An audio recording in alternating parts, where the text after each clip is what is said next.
it's Gojira Prime here with a little video, and today I just want to go through some toy news that I found on a few different places. But first of all, as always, I do have a Facebook page, Gojira Prime, where I do post figures of the figures in my collection, links to any videos I do, and anything else I find of interest.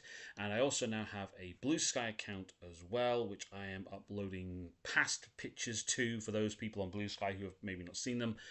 So if you do have the time, do please find those pages, hit like, hit subscribe, and do feel free to comment on anything that I do post. So the first bit of news I want to go through is Wild King. Now this, as many of you know, is the Japanese Takara Transformers series that they are airing on YouTube instead of doing their own version or dub of Cyberworld. So Wild King is kind of important because it marks the first time in a very long time that I can remember where both Takara and Hasbro are doing their own separate thing for Transformers. So let's have a look. So Wild King World Dragonus, I think that's how you pronounce it, and Dragnite Soldiers official reveal from Takara Tomy Transformers. The Transformers Wild King series has been leading up to the introduction of World Dragonus character that appears to be a black dragon. Today, Takara Tomy have revealed the action figure for the character. Now, bear in mind, these are toys that are intended for children, so they are going to be a much simplified version of the figures that we get in like the main collector's line. The rather Beast Wars 2 Galvatron RID Megatron looking figure is accompanied by two Energy Beast Dragnite soldiers that feature 10 transformation and combination patterns shown, including the Energy Master Nemesis Prime. So this is the figure. He is very, they are right actually, he is very RID-ish, 2001 Megatron. Those feet are huge, it has to be said. And as I said, the transformation process appears to be very, very simple. It seems to be you literally just fold over his head. And that appears to be it. The chest plate is the same, the arms are the same, the legs are the same. There's very little way in the way of transformation here. But again, this is a very simplified figure. And then you get the two Dragon Knight figures as well. Now it says here, look for this new release to be available in Japan on October 25th for a retail price of $75 US. Read on to see the translated product information with release details followed by the official stock images. So this, I'm guessing, is probably the big bad of the series. So this, now it has to be said, I did have a chance to see the Optimus Prime and Megatron and some of the other figures in the Wild King line at TF Nation this year. They are not small figures by any means. They are actually quite large. They're about the size of a standard Voyager class figure, but a bit chunkier and a bit bulkier, to say the least. But $75 is still a hefty price tag. But you are getting essentially one Voyager and two deluxe class figures for that price point.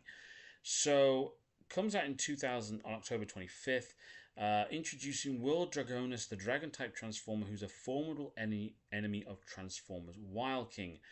He combines with the Weren type Transformers Dragnite soldiers included to power up and adapt to the situation.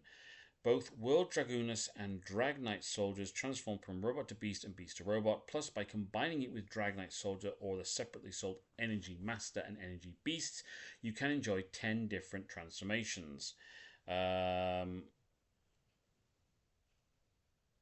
So basically, you can see here, the Dragon Knight figures form extensions to his legs, to make him a bigger robot. And that head, if we just scroll back up, yeah, it looks as well. You can add bits to the sides of his head here to give him some additional horns. Now, I have to admit, I've not watched Wild King. I mean, you can see there he makes the dragon legs even bigger as well. I mean, this is all a bit daft. It's all a bit silly. It's intended for kids at the end of the day. And you can see him here as well with the combined mode. Again, it's got very, very different here. He's got Megatron's head. Megatron's cannon. The dragon head is now an arm. So it looks like this figure can be taken apart and put back together in different combinations. That's not a bad idea, really, if I'm honest. That's not a bad idea. That adds playability to the figure. You can basically dismantle it in certain ways and then reattach it. And you can see him here again. The Dragon Knights are his legs. His feet have suddenly become giant claw arms. And then here he is with the other figures from the line combined up as well. Better looking picture of the Dragon Knight. Do you know, as basic and as simple as this looks, they really have put a lot of effort into making this multiple combinations. I mean, look, you can see here what they've done here. They've got the figure here, one of the Megatron figures here, and they can combine, dismantle together, and form, this Super Megatron Dragon thing. They really have put a lot of effort into this line by the looks of it. Alright, the deluxe figures are a little bit basic, but still, you can get all these different combinations. So I'm generally quite impressed with that, sorry. It looks like something that's got a lot of playability to it. So you got option 1, which is the dragon, then him as a robot, the Warrens combined together to form a bigger dragon, bigger robots, changing arms and feet position, they've got a good choice there. So that's really quite interesting. It's probably not the line.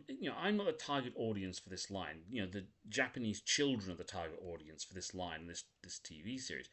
But still, that's a really, really good toy. It's got great playability on its own, and it looks like it's got great playability with its counterpart figures from the rest of the line.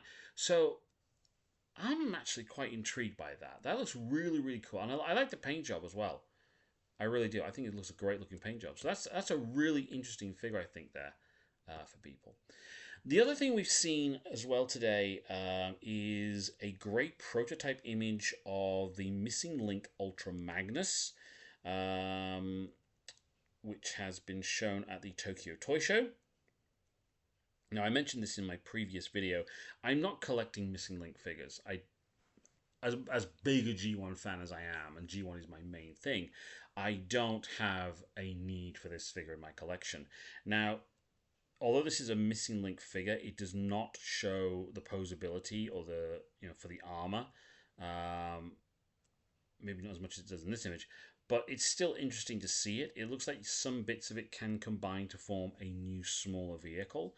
So hopefully in the near future we will get better images of a production model which will show us what this figure is actually capable of, because I think this will probably be the most expensive of the Missing Link figures to date. And you can see him there next to the Nemesis Prime version as well. So unfortunately it's just a great prototype. You can't see how the joints are going to move. I would really love to know how they're going to get posability out of that armor. I really, really would.